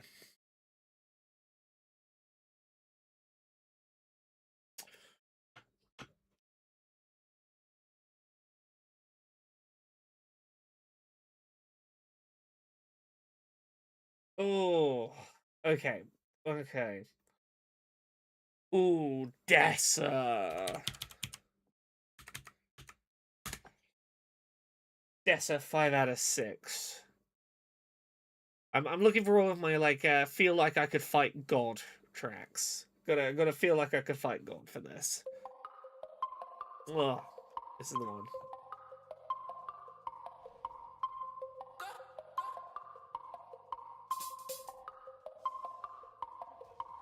Double jointed, triple threat. I'm not some method actress trying to see my descent. You're gonna have to play the tape backwards. Save that rep for choir practice. Got no time for my detractors. Standing on my staircase, all you are is a fire hazard. I put my time in now. I'm vetted, uncontested. See how an honest answer shuts down motherfuckers asking trick questions. I'm out here arms wide, hiding nothing. I've done it all in broad daylight, and I let the cameras run it.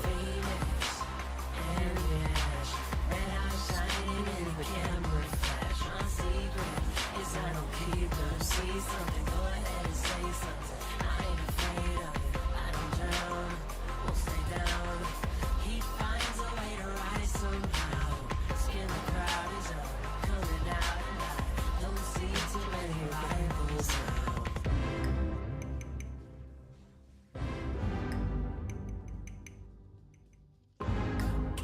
Yeah, I think a couple more losses and losses it'll offer it to me, but I'm also like, I can do it on normal. I just tell the truth, yo. Let it off the leash and don't touch it. It knows what to do. When I'm running a tight ship, every deckhand here has a 5-year plan and an ice pick. They can ride code, they can drive stick. I got an octave on you and a high kick. Don't blink, I don't block, I'm a bleeder. All I do is hit. I don't want to go on, but I say I take 5 out of 6. Clock's running, better glove up if you insist. Okay, let's see who's really counting crew and who's been counterfeit. I'm the famous and the ash. Red eyes shining in the camera flash. My secret is I don't keep them. See something, go ahead and say something. I ain't afraid of it. I don't drown, won't stay down. He finds a way to rise somehow. Skin the crowd is up, coming out, and I don't see too many rivals now. Cut my own kills with a pocket knife. Turning my fingers into sockets, my daily dose of lightning. Just buzzed enough to get me climbing up the kites. And my back is aching, my belt's too tight. I brought a chisel tip to this pencil fight. No luck, just fortified dice. I'm going morning and night, and I'm really rising. The fire on the horizon. I'm the phoenix and the ash. Red eyes shining in the camera flash. My secret is I don't keep them. Say something, go ahead and say something. I ain't afraid of it. I don't drown, won't stay down. He finds a way to rise somehow. Skin the crowd is up, coming out, and I don't see too many rivals now. I'm the phoenix and the ash. Red eyes shining in the camera flash. My secret is I don't keep them. See something, go ahead and say something. I ain't afraid of it. I don't drown, won't stay down. He finds a way to rise somehow. Skin the crowd is up, coming out, and I don't see too many rivals now.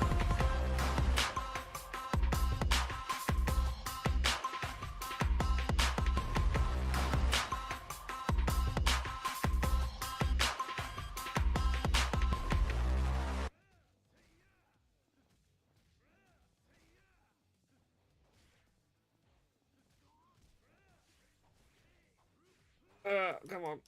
Okay. Let's get another tune. Fire drills. Go into fire drills. Okay, we can do this. We can do this. Ooh, Bulls on Parade is a choice. I've been Wendy, living with the Lost Boys. You spent as a deckhand on the convoy. Moved every night to prove we were something. Got confused if it was from a two that we were running. I've seen Gibraltar, I've seen the Taj Mahal, Soweto, Hagia Sophia, Chef Shaolin paints the walls blue. I've played to full rooms, I've played the full two. Burning through the bottoms of a pair of new boots. Cut my hair, take my tits down. A woman on her own must be from out of town. Funny, you don't know the concessions that you're making until you catalog them. And by then they're many, and you're battle hardened. Heat makes liquid of the asphalt. Keepsakes and parking tickets on the dashboard. I'm here to file my report as the vixen of the wolf pack. Till patient zero, he can have his rib back.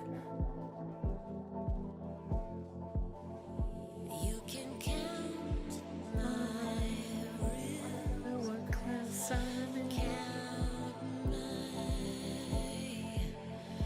you can count my ribs. You can't be too broke to break. As a woman, always something left to take. So you shouldn't try to stay too late or talk to strangers. Look too long, go too far out of range, cause angels can't watch Watch everybody all the time. Stay close, hems low, safe inside. That formula works if you can live it. But it works by putting half of the world off limits. Oh, is there another knife I can pick up? Oh, there's a sword. Okay.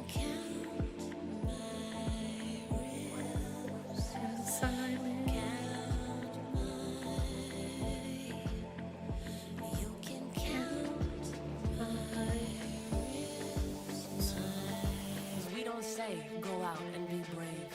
Now we say be careful, stay safe. In any given instance, Ah, there we go. Knew I could do it. It sinks in like stilettos in soft earth. Like the big win is not a day without an incident. I beg to differ with it. I think a woman's worth. I think that she deserves a better line of work than Motherfucking vigilance. Don't give me vigilance. By definition, you can't make a difference. If your the big big ambition ambition is simply standing sentry to your innocence, that's not a way to live. That can't be what a woman is. That gives her nothing to aspire to. What that is, it's just a life of running fire drills. Sorry, I'll stop singing along now. Yay, we did it. Hooray. I knew I could do that fight. Just needed good tunes, as is sometimes the case.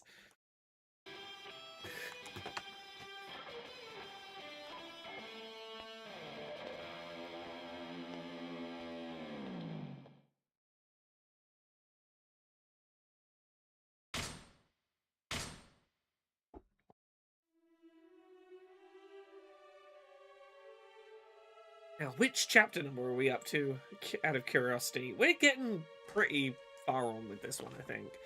This is definitely one of the shorter Yakuza games. Oh, yes, I'm back, boss man. Oh, yes. Today's pull. Good job. Oh, yes, how about the gratitude? As of today, you've got enough to cover the amount you wanted, right? So I do. I'm in your debt. Is he still saving up for his sister's heart? Oh, boss man, it's your lucky day. Meantime, this dead-ridden gambling scum of a doctor, too. Oh, we're flashing back. We're flashing backwards. This is back when he was trying to get the money for his sister's new heart. The doctor settled up all the money he owed and settled accounts. Wonder what he did to get the funds. How much did you score from him? 30 mil.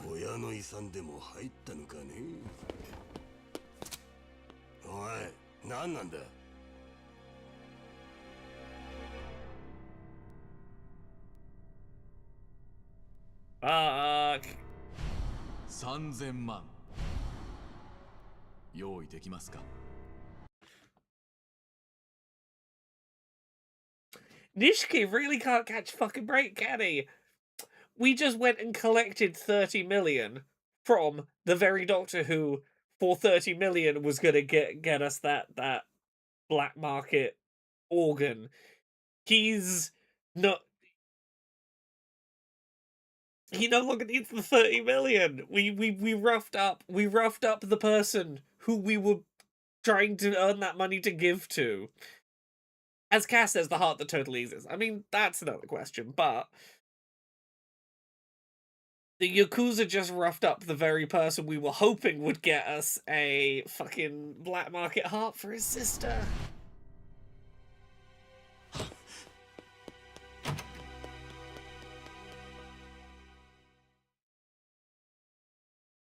Whoopsie-doo.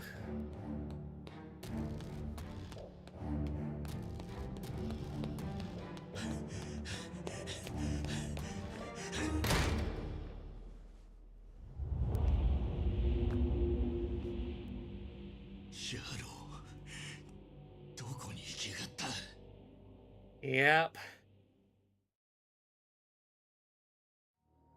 Now he's got the money he needed, he's fucking gone.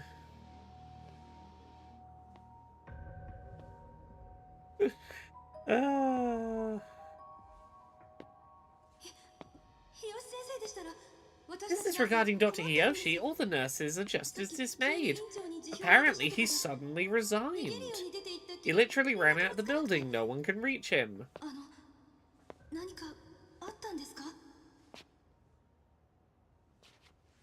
Yep. You got... That piece of shit watched me grovel on my hands and knees. I practically killed myself to get that money. What have I been doing all this time?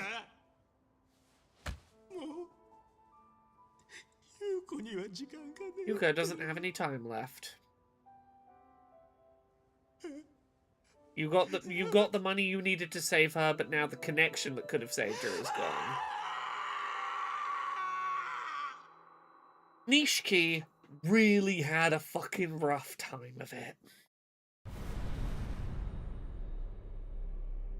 Chapter 8. How many chapters are there in Kiwami?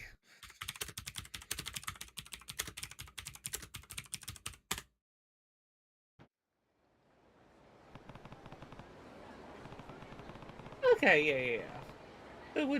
We're making good progress. I'd better get the hell out of here. Cass says, I'm pretty sure the only reason the doc claimed he could get a heart was he needed to pay that debt. Well, yeah, that's the thing. He might have put you in. It was basically, hey, you want me to put you in touch with getting a dodgy heart or skipping up the transplant list or whatever I can do. You know, I can get you a heart. I know a guy who can get you a heart or whatever. You've got to get me out of my crippling gambling debts. Oh no, well, however I got out of my gambling debts, he's gone now.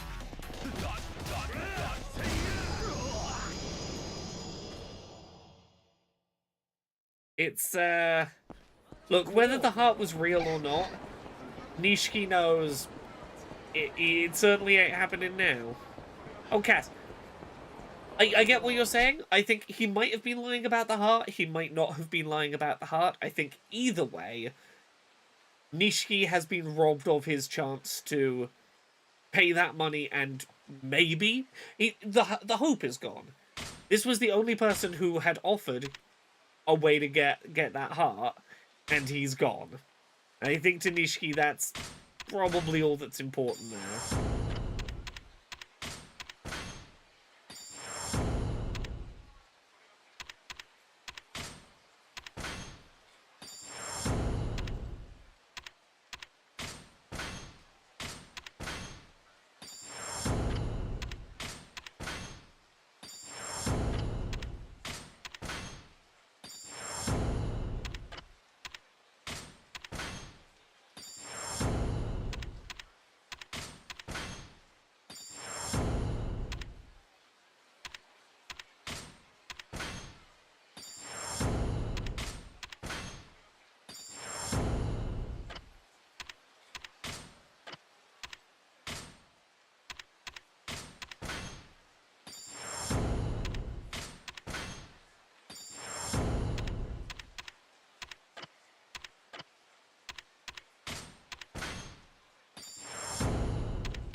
Making such progress on my unlocking skills for Kiryu.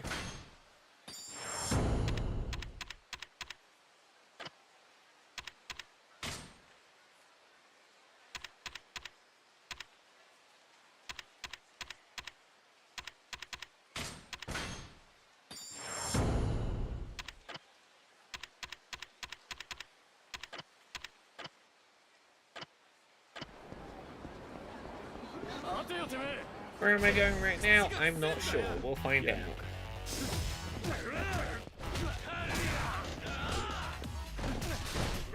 I think we'll probably go long enough to find out what our next plot objective is, and then we'll probably call it for tonight.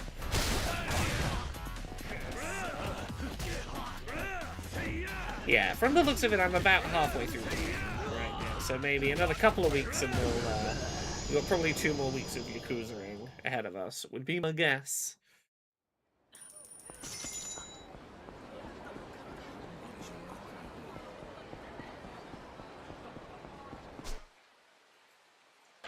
Keep a low profile, okay.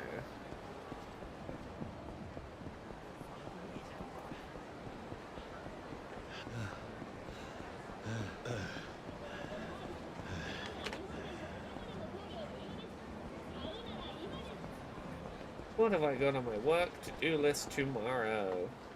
Oh. Hey, you!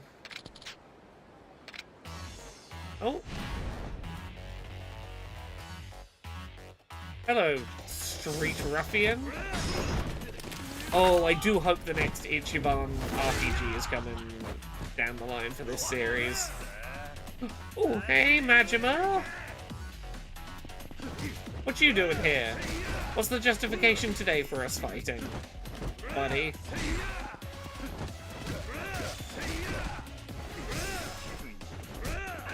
Ah!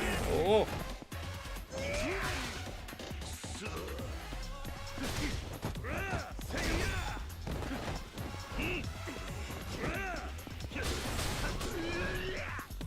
Let me pick up this bike.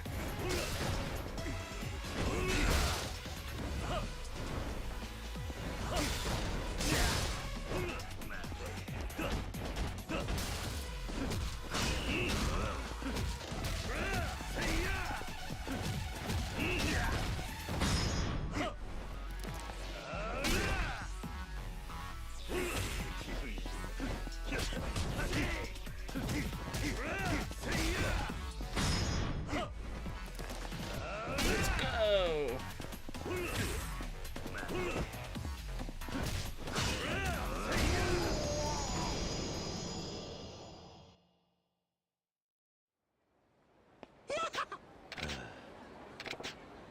You're already fighting what's more. It's the perfect time to jump in when you think about it.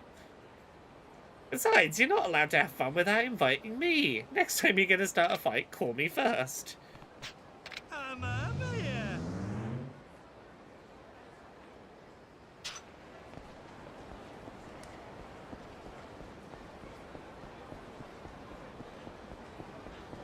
on, Yakuza Vancouver, do it, cowards.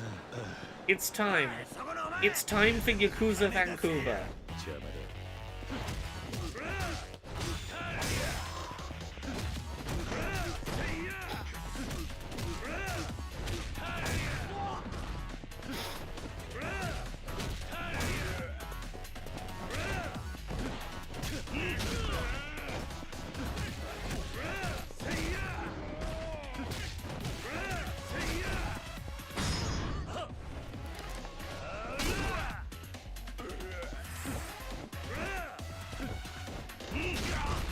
I keep trying to think of other fun pun names for this series, but none of them are even hold a candle to Yakuza Vancouver.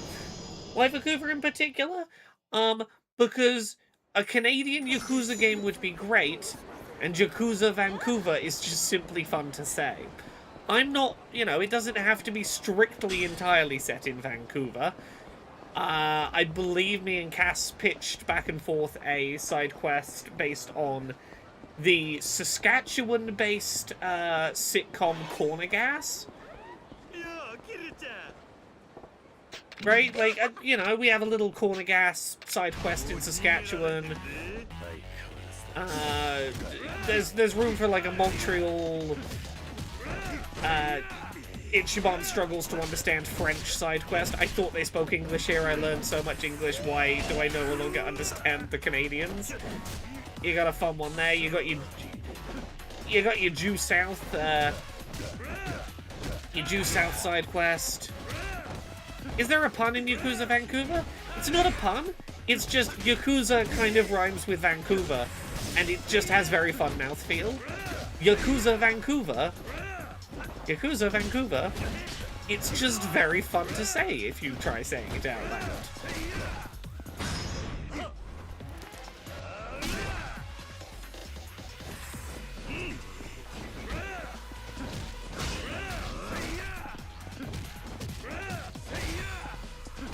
Oh yeah, you're gonna have the poutine stand side quest. If you do it quickly, you can do a heated rivalry side quest that people would get on well with. You got to explain loonies and toonies. You'd have to have a knockoff Tim Hortons, and Ichiban misunderstands the double-double and keeps doubling it and doubling it and doubling it. It's like a double-double. Okay, so two cream, 2 sugar. Oat 4 cream, 4 sugar. Oats 8 cream, 8 sugar. Suddenly the cup's just cream and sugar because he kept doubling and doubling the double-double. You know, shit like that.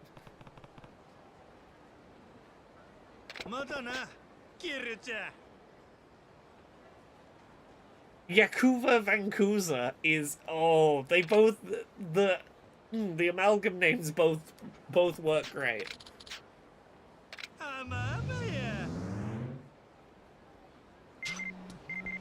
Oh.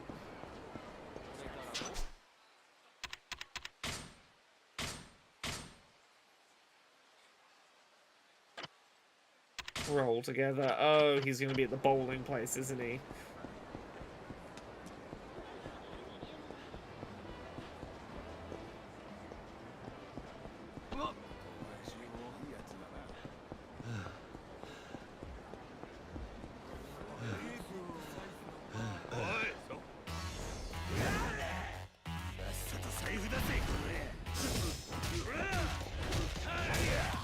You'd have a little side quest with the what's the clan? The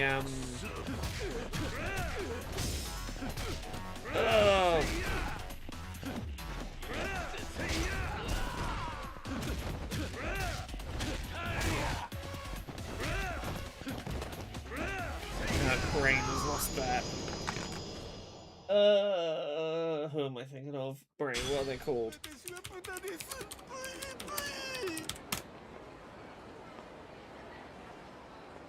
Oh, the Patriarch Gondawara. You'd have a Gondawara side quest with the Gondawara family. You gotta help them build a snowman or something. It would oddly be the sweetest side quest in the game. Yeah.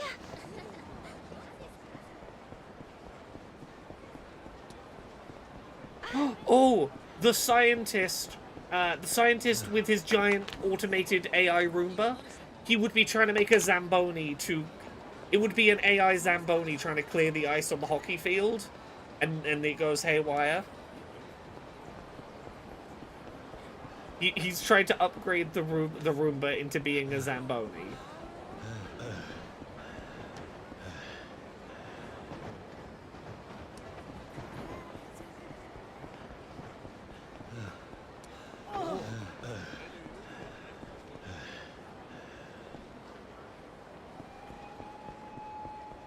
Let me remind myself where bowling is quickly.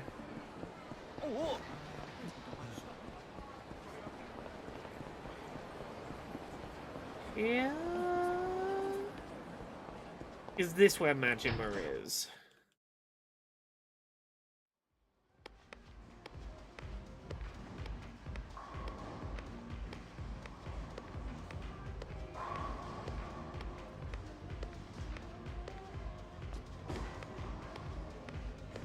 Maybe not.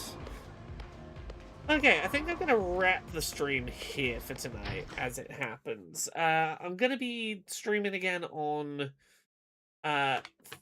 Wednesday night, probably. I'm gonna be streaming on Thursday for the Tomodachi Life Nintendo Direct. I'll be streaming on Friday, some more Yakuza. Probably some other bits. Thursday, I'm gonna be streaming, reacting to the GA Conf Awards at 6 PM UK, so that's 1 PM Eastern, 10 AM Pacific. I am nominated for both Best Journalism and the Advocacy Award this year, so we'll watch along live, see if I win either of those awards this year. Yeah, thank you very much everyone for watching. I hope you have had a good, have enjoyed the stream. I'm gonna go get some sleep. I'll be back streaming again Wednesday, a couple of times on Thursday, streaming Friday. I'll be streaming a bunch more in the week. Have a good rest of your